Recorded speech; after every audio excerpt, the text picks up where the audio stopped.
ഓട്ടോക്കാരൻ്റെ അച്ചായത്തിപ്പെണ്ണ്. രചന സംഭാഷണം മൈഥിലി മിത്ര. ഭാഗം 3. മോളുടെ കൂടെ കിടന്നാൽ പോരായിരുന്നോ? എന്നതിനെ ഇങ്ങോട്ട് വന്നേ? പ്രതീക്ഷിച്ചതാണ്. എങ്കിലും മാത്തുക്കുട്ടിയുടെ വർത്താനം ആനിയമ്മയിൽ അലോസരം ഉണ്ടാക്കി. പേറും പറപ്പും ഒക്കെ കഴിയുന്നു കേട്ടു.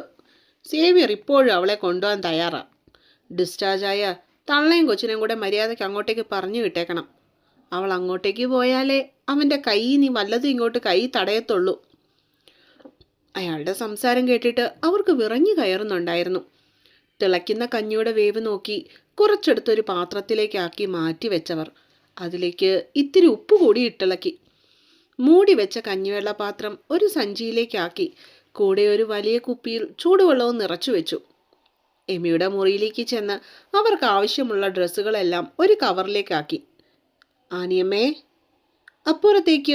അപ്പോഴേക്കും അപ്പുറത്തു നിന്നും ചിത്തിരയുടെ വിളി വന്നിരുന്നു. സാരിയുടെ പ്ലീറ്റ് ഒന്നൊതുക്കി അവർ അടുക്കളവാതിലിലേക്ക് ചെന്നു. ദേ, കുറച്ച് ഇഡ്ഡലിയാണ്, കഴിച്ചിട്ട് ബാക്കിയുള്ളത് ആശുപത്രിയിലേക്ക് കൊണ്ടുപോയിക്കോളൂ. കയ്യിലിരുന്ന കവർ ചിത്തിര വേലിക്ക് മുകളിലൂടെ അവർക്ക് നേരെ നീട്ടി. ഞാൻ കഞ്ഞിയെടുത്തിട്ടുണ്ടായിരുന്നു മോളെ. ഒട്ടൊരു ജാള്യതയോടുകൂടി അത്രയും പറഞ്ഞു കണ്ട് അവരത് കൈ നീട്ടി വാങ്ങി. രഞ്ജേട്ടൻ ഇപ്പോൾ വരും, ഒരുങ്ങി നിൽക്കാൻ പറഞ്ഞു. ചിത്തിര വേലിയിലേക്ക് ഒന്ന് ഊന്നിക്കൊണ്ട് അതിന്മേൽ വളരുന്ന പിഞ്ചിലകളെ നുള്ളിക്കൊണ്ടിരുന്നു. ഞാൻ ഒരുങ്ങി മോളെ, ഇതോടെ ഒന്ന് എടുത്തു വെച്ചാൽ മതി. അവളെ നോക്കിയൊന്ന് പുഞ്ചിരിച്ചിട്ട് അടുക്കള വാതിലിന് നേർക്ക് അവർ നടന്നു. എനിക്ക് പരീക്ഷയാ, അല്ല ഞാനിവിടെ വന്നേനെ. സാരമില്ലേ മോളെ, നീ വേഗം ഒരുങ്ങിയിട്ട് കോളേജിൽ പോകാൻ നോക്ക്. പിന്നോട്ടേക്ക് നോക്കാതെ തന്നെ ആനിയമ്മ ഉച്ചത്തിൽ വിളിച്ചു പറഞ്ഞു. സമ്മതം മൂളിക്കൊണ്ട് ചിത്തിര വീടിനകത്തേക്ക് തിരിഞ്ഞു. കുറച്ചു നേരത്തിന് ശേഷം രഞ്ജൻ വന്നു. കയ്യിലിരുന്ന കവറുകളെല്ലാം എടുത്തുകൊണ്ട് ആനിയമ്മ അതിനുള്ളിലേക്ക് കയറിയിരുന്നു. മോനെ, ഇവിടെ ഒന്ന് നിർത്തണേ.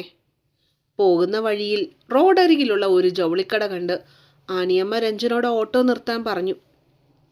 എന്ത് വാങ്ങാനാ ആൻറ്റി? വണ്ടി കടയുടെ മുൻപിലേക്കൊന്ന് ഒതുക്കിയിട്ടവൻ. കൊച്ചിന് 2 കെട്ടുടുപ്പ് വാങ്ങാനാ മോനെ. കയ്യിലിരുന്ന പേഴ്സുമായി അവർ ഓട്ടോയിൽ നിന്ന് ഇറങ്ങി. കടയിൽ കയറി കുഞ്ഞിനും അമ്മയ്ക്കുമുള്ള കുറച്ച് സാധനങ്ങൾ അവർ എടുത്തു വെച്ചു. ബില്ല് കൊടുക്കാനായി കൗണ്ടറിലേക്ക് ചെന്നപ്പോൾ വാങ്ങിച്ചതിൻ്റെയൊക്കെ പൈസ രഞ്ജൻ കൊടുത്തെന്നറിഞ്ഞു. എത്രയായി മോനെ എല്ലാം കൂടി? കവറുമായി ഓട്ടോയിലേക്ക് കയറുന്നതിന് മുൻപ് ആനിയമ്മ അവന് നേർക്ക് നോക്കിക്കൊണ്ട് ചോദിച്ചു. അത് സാരമില്ല, ഞാൻ കൊടുത്തല്ലോ. അവനൊരു പുഞ്ചിരിയോടുകൂടി ഡ്രൈവിംഗ് സീറ്റിലേക്ക് കയറിയിരിക്കുന്നത് കണ്ടു. അതല്ല രഞ്ജ, ആശുപത്രിയിലും കാര്യങ്ങളും ഒക്കെ ആയി നീ ഇപ്പോൾ ഓട്ടത്തിന് പോകുന്നില്ല. ഇപ്പോൾ തന്നെ അവക്കും കൊച്ചിനും വേണ്ടി ഒരുപാട് കാശ് ചെലവാക്കി. ഇനി അത് വേണ്ട മോനെ. കയ്യിലിരുന്ന 2000-ൻ്റെ ഒരു നോട്ടവർ അവന് നേർക്കായി നീട്ടി. കോഴിമുട്ട കൊടുത്തതും പച്ചക്കറി വിറ്റുമൊക്കെ കുടുംബശ്രീയിൽ ചിട്ടി പിടിച്ചെടുത്ത കാശാണ് എമിയുടെ കാര്യത്തിന് വേണ്ടി ആകെപ്പാടെ സ്വരുക്കൂട്ടി വെച്ചത്. അത് കൈവച്ചോളൂ, ആവശ്യം വന്ന ഞാൻ തന്നെ ചോദിച്ചോളാം പറഞ്ഞുകൊണ്ടവൻ വണ്ടി സ്റ്റാർട്ട് ചെയ്തു. ആശുപത്രിയിൽ ചെല്ലുന്നിടം വരെ ഇരുവരും മൗനമായിരുന്നു. വൈകിട്ടത്തേക്ക് ഡിസ്ചാർജ് ചെയ്തേക്കാം കേട്ടോ. രാവിലെ റൗണ്ട്സിന് വന്ന ഡോക്ടർ എമിയെയും കുഞ്ഞിനെയും പരിശോധിച്ചു. പറഞ്ഞതൊന്നും മറക്കണ്ട. 3 മാസം നല്ലപോലെ റെസ്റ്റ് കൊടുക്കണം പേഷ്യൻറ്റിന്. കൂടെ ആഹാരവും ശ്രദ്ധിക്കണം. മരുന്നുകൾ മുടക്കരുത്. എന്തെങ്കിലും ബുദ്ധിമുട്ടുണ്ടെങ്കിൽ വേഗം തന്നെ ഇങ്ങോട്ടേക്ക് പോന്നോളൂ. കെയർ ഷീറ്റിൽ എന്തൊക്കെയോ എഴുതിക്കൊണ്ട് മാഡം രഞ്ജനോടായി ഓർമ്മിപ്പിച്ചു. Okay madam, ശരിയാക്കിക്കോളാം. അവർ കുറിച്ച് തന്ന മരുന്നിൻ്റെ പ്രിസ്ക്രിപ്ഷൻ പേപ്പർ അവൻ കയ്യിലേക്ക് വാങ്ങി. കുറച്ച് എക്സ്ട്രാ മരുന്നുകൾ ഞാൻ കുറച്ചിട്ടുണ്ട്, പുറത്തുനിന്ന് വാങ്ങിക്കണം, രക്തം ഉണ്ടാവാൻ വേണ്ടിയുള്ളത്. കുഞ്ഞിനെ ഒന്ന് തഴുകിയിട്ട് ഡോക്ടർ പുറത്തേക്ക് നടന്നു. ബില്ലിങ്ങിൻ്റെ കാര്യം ഞാനൊന്ന് പോയി അന്വേഷിച്ചിട്ട് വരാം. കയ്യിലിരുന്ന കുറിപ്പുമായി രഞ്ജൻ വെളിയിലേക്ക് ഇറങ്ങിപ്പോയി. ആനിയമ്മേ. ബൈസ്റ്റാൻഡിൽ ബെഡിൽ ഇരിക്കുന്ന അവരുടെ അടുത്തേക്ക് കുമാരി ചെന്നിരുന്നു. എന്താടി? അത് പിന്നെ ഡിസ്ചാർജ് കഴിഞ്ഞ എമി എങ്ങോട്ടേക്ക് പോകും? അവരുടെ മുഖത്ത് ആകുലത നിറഞ്ഞു നിന്നിരുന്നു. ഇനി എങ്ങോട്ടാ?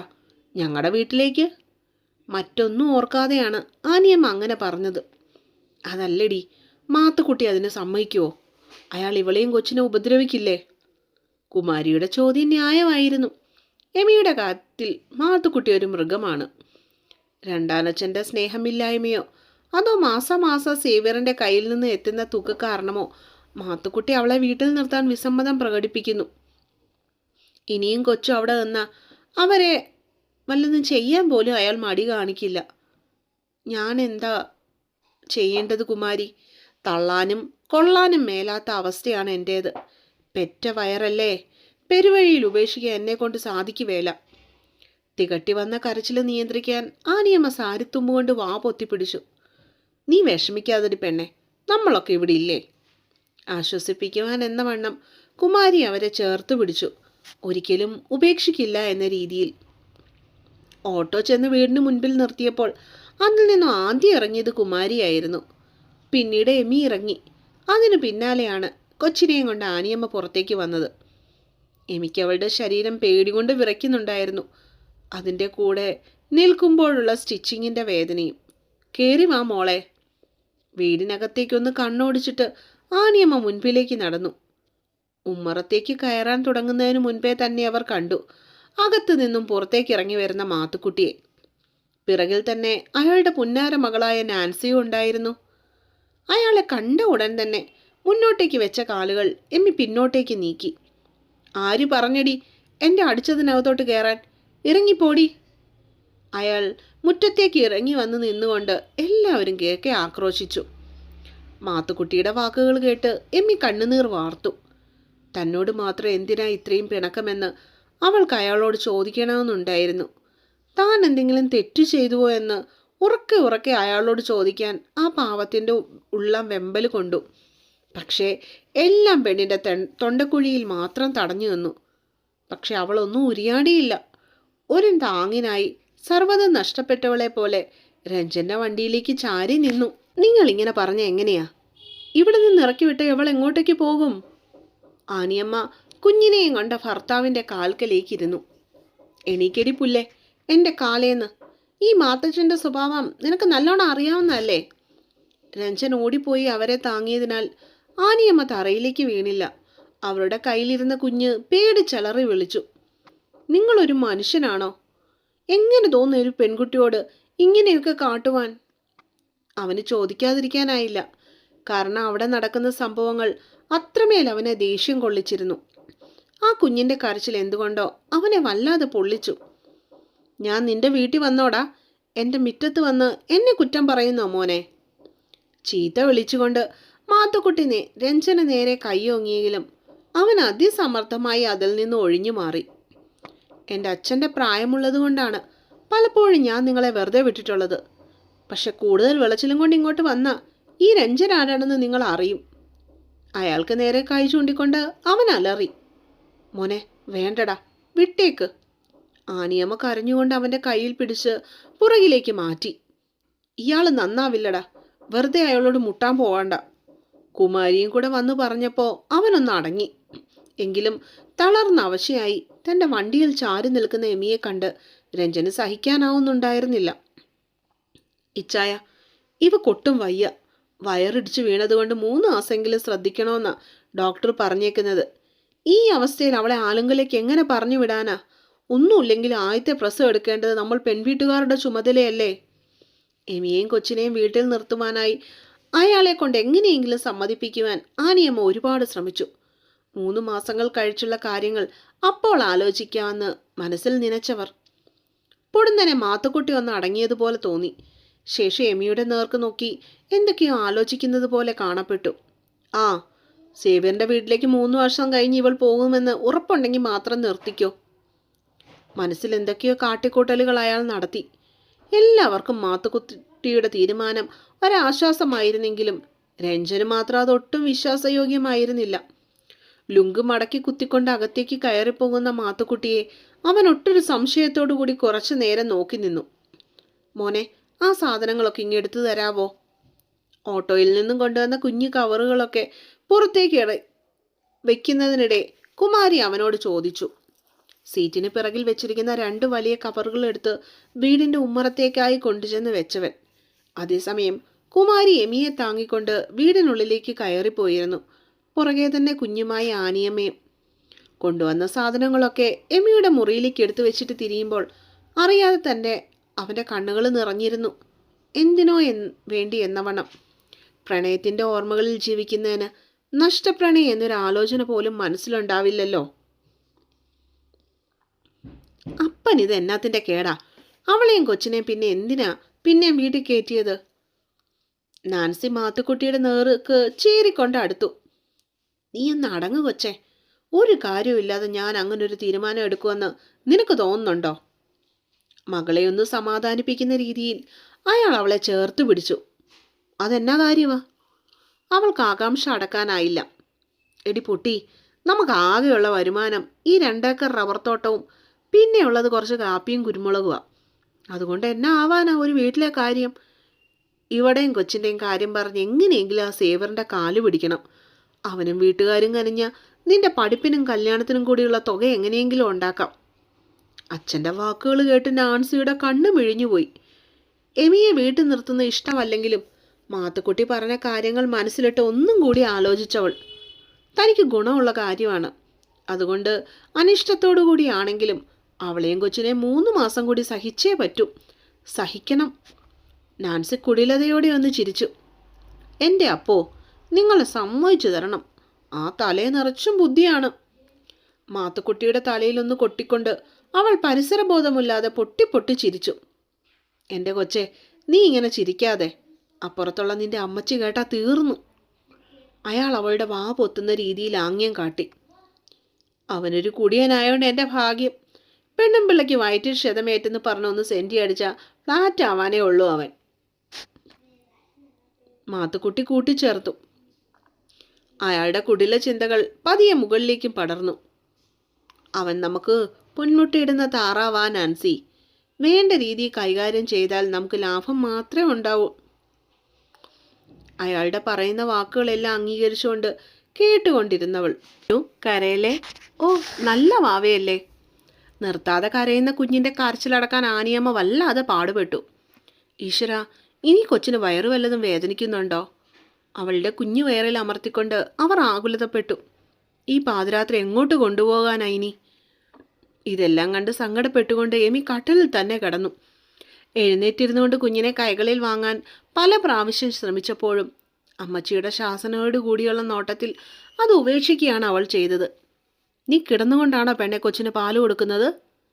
ആനിയമ്മ അവളോട് കണ്ണുരുട്ടിക്കൊണ്ട് ചോദിച്ചു. ആ, അവൾ കുറ്റബോധത്തോടെ ഒന്ന് മൂളിയത് മാത്രമേ ഉള്ളൂ. എന്നിട്ട് പുറത്ത് തട്ടിക്കൊടുത്തോ? കൊച്ചു ഏമ്പക്കം വിട്ടോ? ഞാൻ കുറച്ചു നേരം തട്ടിക്കൊടുത്തായിരുന്നു. പക്ഷെ അവൾക്ക് ഏമ്പക്കം വന്നില്ല അമ്മച്ചി. എമിയൊന്ന് വിതുമ്പി. അതാ കാരണം, ഗ്യാസ് കയറിയതാ. കുഞ്ഞിനെ തോളത്തിട്ടിട്ട് അവരുടെ പുറമാകെ കൈവെള്ള കൊണ്ട് തട്ടിക്കൊടുത്തവർ. കുറച്ചു നേരം കഴിഞ്ഞപ്പോൾ പൊടിയുടെ കരച്ചിലൊന്ന് അടങ്ങി. പാല് കൊടുത്താൽ ഉടൻ തന്നെ ഇങ്ങനെ ചെയ്തോണം, അല്ലെങ്കിൽ ഗ്യാസ് കെട്ടിക്കിടക്കും. മനസ്സിലായോ? അവളുടെ അരികിലായി ഉറങ്ങിക്കിടക്കുന്ന കുഞ്ഞിനെ ചേർത്ത് കിടർത്തിയവൾ. മിഴികൾ പൂട്ടിക്കൊണ്ട് കിടന്ന കുരുന്നിൻ്റെ കുഞ്ഞിക്കവളിൽ വാത്സല്യത്തോടെ ആനിയമ്മ ഒരു ഉമ്മ കൊടുത്തു. ശേഷം എമിയുടെ കട്ടിലിൻ്റെ താഴെയായി വിരിച്ചിട്ട പായയുടെ മുകളിൽ അവർ പുതച്ചുകൊണ്ട് കിടന്നു.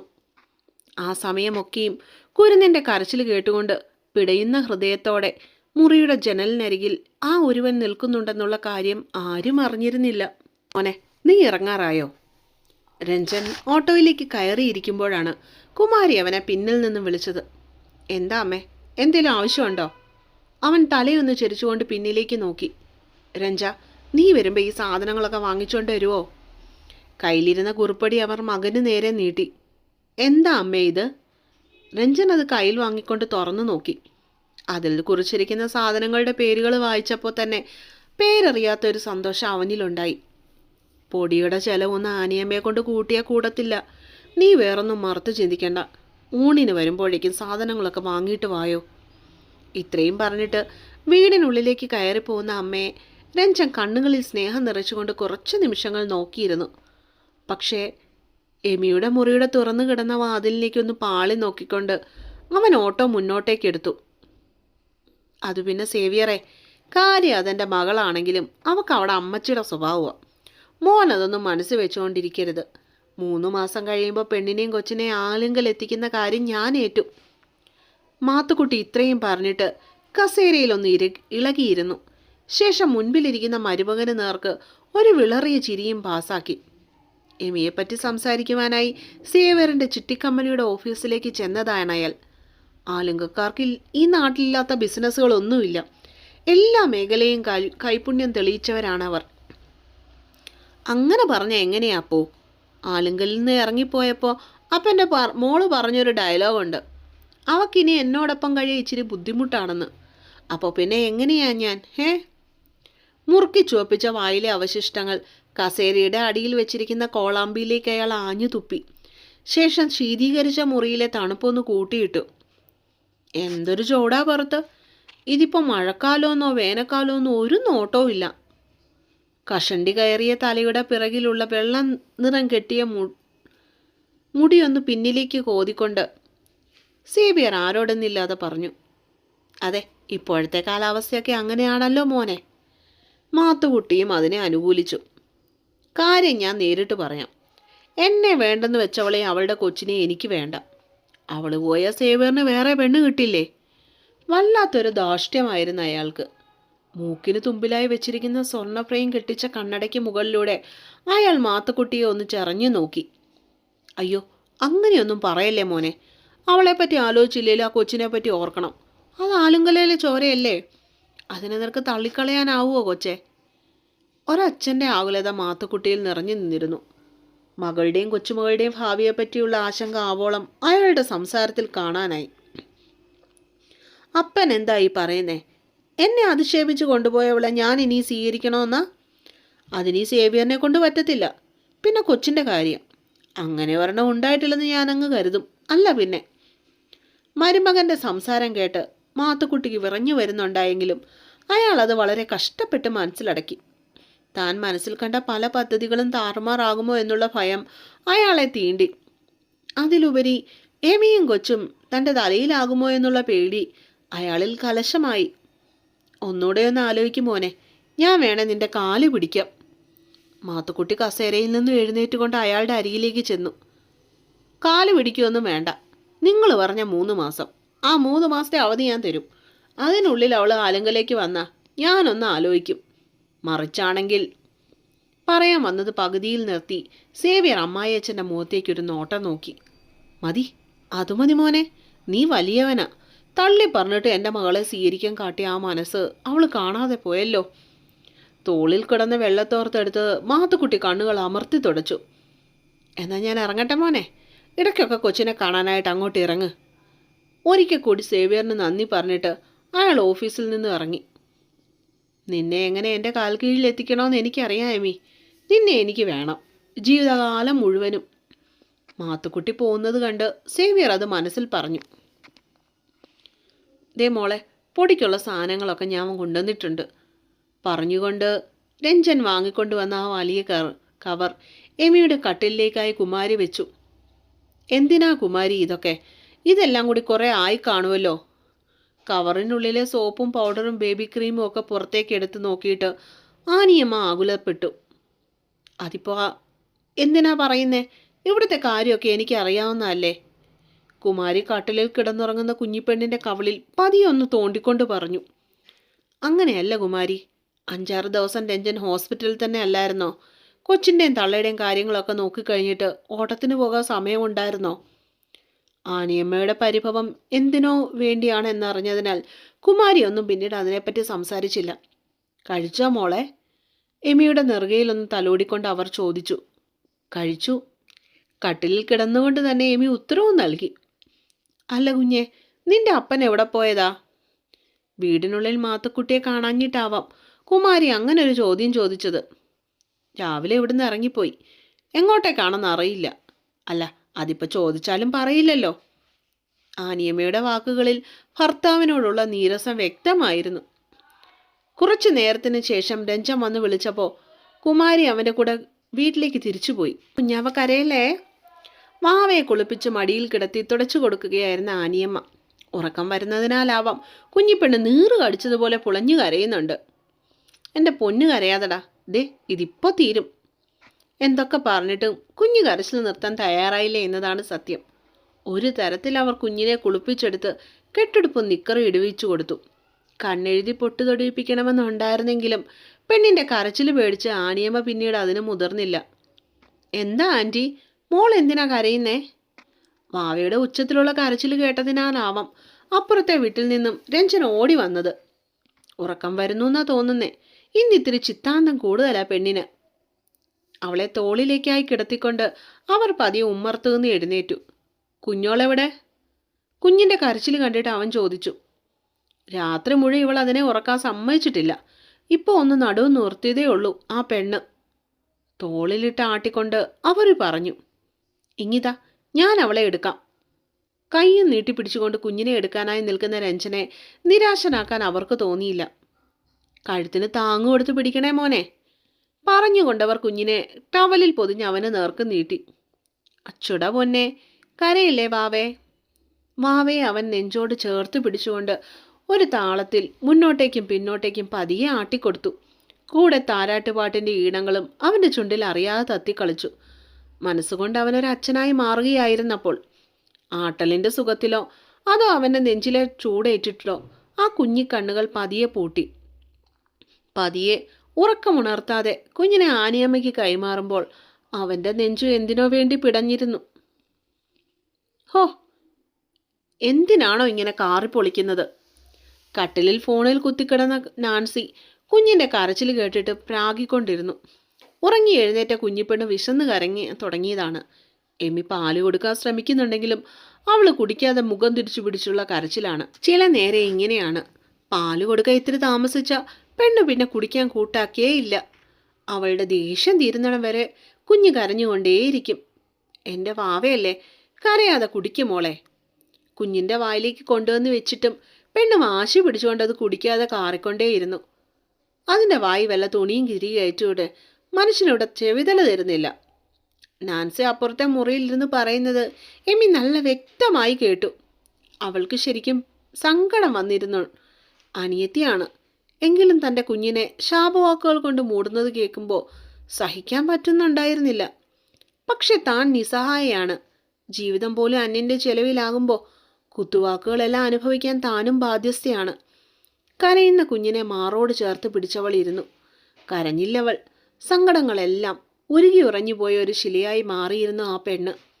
പോകുവാനൊരു കൂരയില്ല, സ്വന്തമായി 10 പൈസ സമ്പാദ്യമില്ല. അഭിമാനം പണയപ്പെടുത്തി ഇവിടെ നിൽക്കുന്നത് തന്നെ തൻ്റെ പൊന്നോമനയുടെ കുഞ്ഞുമുഖം ഓർമ്മയിൽ വരുന്നത് കൊണ്ട് മാത്രമാണ്. ശരിക്കും പറഞ്ഞാൽ ഗതിയില്ലാത്തത് കൊണ്ട് മാത്രം. പക്ഷെ ഇവിടെ എത്ര നാൾ? ആലുങ്കലേക്കുള്ള തിരിച്ചുപോക്കോ തനിക്കൊരിക്കലും സാധ്യമല്ല. ചെയ്യണം, എന്തെങ്കിലും ചെയ്തേ പറ്റൂ. ഇപ്പോൾ തനിക്ക് ജീവിക്കാനായി സ്വന്തമെന്ന് പറയാനൊരു മോളുണ്ട്. ജീവിക്കണം, ഒറ്റയ്ക്ക് എങ്ങനെയെങ്കിലും, ആരെയും ബുദ്ധിമുട്ടിപ്പിക്കാതെ. അവളുടെ ചിന്തകൾ കാട് കയറി. അപ്പോഴും അപ്പുറത്തെ മുറിയിൽ നിന്നും വാക്കുകൾ തുടർച്ചയായി കേട്ടുകൊണ്ടേയിരുന്നു. എങ്കിലും തോറ്റുപോകുവാൻ അവൾക്ക് മനസ്സിലായിരുന്നു. ഒരിക്കലെങ്കിലും ഒന്ന് ജയിക്കുവാൻ അവളുടെ ഉള്ളവും കൊതിച്ചു. കരച്ചിലും മതിയാക്കി പാല് കുടിച്ചുകൊണ്ട് വീണ്ടും ഉറക്കത്തിലേക്ക് വീഴുവാൻ പോകുന്ന പൊന്നോമനെ അവൾ തട്ടി ഉറക്കി. 3 മാസം കഴിയുമ്പോൾ മര്യാദയ്ക്ക് പൊക്കോളാൻ പറഞ്ഞേക്കണം നിന്റെ മോളോട്. രാത്രിയിൽ അത്താഴം കഴിച്ചുകൊണ്ടിരിക്കുമ്പോഴാണ് മാത്തുക്കുട്ടി ഇക്കാര്യം ആനിയമ്മയോട് പറയുന്നത്. സേവിയർ ഇപ്പോഴും അവളെ സ്വീകരിക്കാൻ തയ്യാറാ. അത് നിന്റെ മോളുടെ ഭാഗ്യം. അല്ലായിരുന്നെങ്കിലോ? മരുമകനെ ന്യായീകരിക്കാൻ ശ്രമിക്കുന്ന ഭർത്താവിനെ അവർ പുച്ഛത്തോടെ നോക്കി. തിരിച്ചൊന്നും പറയുവാനോ ചോദിക്കുവാനോ ആനിയമ്മ മുതിർന്നില്ല. പറഞ്ഞാൽ തന്നോടുള്ള ദേഷ്യം കൂടി പെറ്റണീറ്റ് കിടക്കുന്ന എമിയോട് തീർക്കും. ഇത്തിരി ചോറും കൂടി ഇങ്ങോട്ട് എഴുതി, നോക്കി നിൽക്കാതെ. വേഗം തന്നെ കലത്തിൽ നിന്നും കുറച്ച് ചോറ് കൂടി വിളമ്പിയവർ ചട്ടിയിൽ നിന്നും മീൻകറി എടുത്ത് സൈഡിലേക്കായി ഒഴിച്ചു കൊടുത്തു. അവനെ കാണാൻ ഞാനിന്ന് പോയിരുന്നു. അവിടെ എന്തൊക്കെയോ തട്ടുകേട് കാണിച്ചു വെച്ചിട്ടാണ് നിന്റെ മോൾ ഇങ്ങോട്ടേക്ക് എഴുന്നള്ളിയത്. ഒടുവിൽ അവൻ്റെ കാല് പിടിക്കേണ്ടി വന്നെനിക്ക്. ഇതൊക്കെ അകത്ത് കിടക്കുന്ന ഒരുത്തി അറിയുന്നുണ്ടോ ആവോ? കഴിച്ചു തീരുന്നിടം വരെ മാത്തുക്കുട്ടി എമിയെ കുറ്റം പറയാനുള്ള ഒരവസരവും പാഴാക്കിയില്ല. എങ്ങനെയെങ്കിലും അവളെയും കൊച്ചിനെ ആലങ്കലേക്ക് പറഞ്ഞു വിടണമെന്നുള്ള കടുത്ത തീരുമാനം അയാൾ എടുത്തിരുന്നു. അതേസമയം 3 മാസത്തിന് ശേഷമുള്ള തൻ്റെ മകളുടെ ഭാവിയെക്കുറിച്ച് ആലോചിച്ച് ആനിയമ്മയുടെ മനസ്സൊരുങ്ങുന്നത് ആർക്കും മനസ്സിലായില്ല. രഞ്ജാ, അത്താഴവും കഴിഞ്ഞ് വീണ്ടും മുൻപിൽ കെട്ടിയിരിക്കുന്ന കൊച്ചുതിണ്ണയിൽ ഓരോന്നാലോചിച്ചുകൊണ്ട് വെറുതെ ഇരിക്കുമ്പോഴാണ് അവന് കുമാരിയമ്മയുടെ വിളി വന്നത്. എന്താ അമ്മേ? അവൻ തിരിഞ്ഞു നോക്കാതെ തന്നെ ചോദിച്ചു. എന്താ നിന്റെ ഉദ്ദേശം? എന്തുദ്ദേശം? കുമാരി ചോദ്യം മനസ്സിലാവാതെ അവൻ്റെ നെറ്റി ചുളുങ്ങി. ഞാൻ ചോദിച്ചത് നിന്റെ മുന്നോട്ടുള്ള ജീവിതത്തെക്കുറിച്ചാ. എമയുടെ കാര്യത്തിൽ നിനക്ക് ഇനിയും താല്പര്യമുണ്ടോ? പെട്ടെന്നുള്ള അമ്മയുടെ ചോദ്യത്തിൽ അമ്പരപ്പുണ്ടായെങ്കിലും വേഗം തന്നെ അത് മറച്ചു വെച്ചൊരു ചിരി നൽകിയവൻ. അമ്മ എന്താലോചിച്ച് എങ്ങനെയൊക്കെ പറയുന്നത്? എമി ഇന്നൊരു ഭാര്യയാണ്, മാത്രമല്ല ഒരു കുട്ടിയുടെ അമ്മയും. അവളുടെ കാര്യത്തിൽ എനിക്ക് മാത്രം താല്പര്യം ഉണ്ടായാൽ പോരല്ലോ, അവൾക്കും കൂടെ അത് വേണ്ടേ? ഇനിയിപ്പോൾ അക്കാര്യത്തിൽ എനിക്കൊരു പ്രതീക്ഷയില്ല, അത് വിട്ടേക്ക്.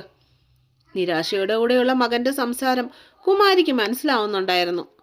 നെഞ്ചു പറിച്ചു കൊടുത്ത് സ്നേഹിച്ചവന്റെ പ്രതീക്ഷയറ്റ വാക്കുകൾ. അറിയാം ഒന്നും പഴയ പോലെ ആവില്ലെന്ന്, പക്ഷെ ആശിക്കുന്നതിൽ തെറ്റില്ലല്ലോ. മോനെ, അവൾ ഒരു ഭാര്യയായിരിക്കാം, നീ പറഞ്ഞതുപോലെ ഒരു കുട്ടിയുടെ അമ്മയായിരിക്കാം. പക്ഷെ അവൾ നിന്റെ കുഞ്ഞോളല്ലെന്ന് നിനക്ക് പറയാൻ പറ്റുമോ രഞ്ജ? പൊടുന്നനെയുള്ള അമ്മയുടെ ചോദ്യത്തിൽ അവനൊന്ന് പതറി. ശരിയാണ്, എത്രയൊക്കെയാണെങ്കിലും അവൾ തൻ്റെ കുഞ്ഞോളാണ്. ഒരിക്കലും മനസ്സ് കൈമാറിയവർ, ഞാനില്ലെങ്കിൽ നീയോ നീ ഇല്ലെങ്കിൽ ഞാനോ എന്ന് പൂർണ്ണമല്ലെന്ന് ഉറച്ചു വിശ്വസിച്ചവർ, ഒരു നേരം പോലും തമ്മിൽ കാണാതെ പിരിഞ്ഞിരിക്കാൻ കഴിയില്ലെന്ന് നിരച്ച് വിരഹം പൂണ്ടവർ, ഒടുവിൽ നിർഭാഗ്യം ജീവിതത്തിൽ വിരുന്നെത്തിയപ്പോൾ എതിർരേഖകളിൽ സഞ്ചരിക്കേണ്ടി വന്നവർ. ആ ഓർമ്മകൾ മറക്കാൻ തനിക്കോ അവൾക്കോ ഒരിക്കലും സാധിക്കില്ല. എന്തിന്? ഇപ്പോഴും അവളുടെ കണ്ണുകളിൽ തന്നോടുള്ള അടങ്ങാത്ത സ്നേഹം അലയടിക്കുന്നത് പലപ്പോഴും കണ്ടിട്ടില്ല. സ്നേഹക്കൂടുതൽ കൊണ്ടാണ് ഇന്ന് അവൾ തന്നിൽ നിന്ന് അകലം പാലിക്കുന്നതെന്ന് ആരും പറയാതെ തന്നെ അറിയാം. രഞ്ജ. ആ, അവനൊന്ന് മൂളി. ഇപ്പോഴും അമ്മയ്ക്കിഷ്ടാ അവള് നിന്റെ പെണ്ണായിട്ട് ഈ വീട്ടിൽ വരുന്നത്. ആ വാക്കുകൾ വിശ്വസിക്കാനാവാതെ അവൻ കുറച്ചു നേരം തറഞ്ഞിരുന്നു പോയി. പക്ഷെ അപ്പോഴും കുമാരിയുടെ മുഖത്ത് നിശ്ചയദാർഢ്യം കാണാൻ അവന് കഴിഞ്ഞു. അറിയാതെ തന്നെ എതിർവശത്തുള്ള വീടിൻ്റെ നേർക്ക് കണ്ണുകൾ പാഞ്ഞു. എമിയുടെ മുറിയിൽ നിന്നും പുറത്തേക്ക് ജനാലയിലൂടെ തെറിച്ചു വീഴുന്ന വെളിച്ചം അവൾ ഉറങ്ങിയിട്ടില്ലെന്ന് അവന് മനസ്സിലാക്കി കൊടുത്തു. ഒന്ന് കാണാൻ തോന്നിയവന് മനസ്സിപ്പോഴും ആ സാന്നിധ്യം ആഗ്രഹിക്കുന്നത് പോലെ. അവളെയും മോളെയും നെഞ്ചോട് ചേർത്ത് പിടിക്കാൻ രഞ്ജന്റെ മനസ്സ് വല്ലാതെ വെമ്പല് പൂണ്ടു.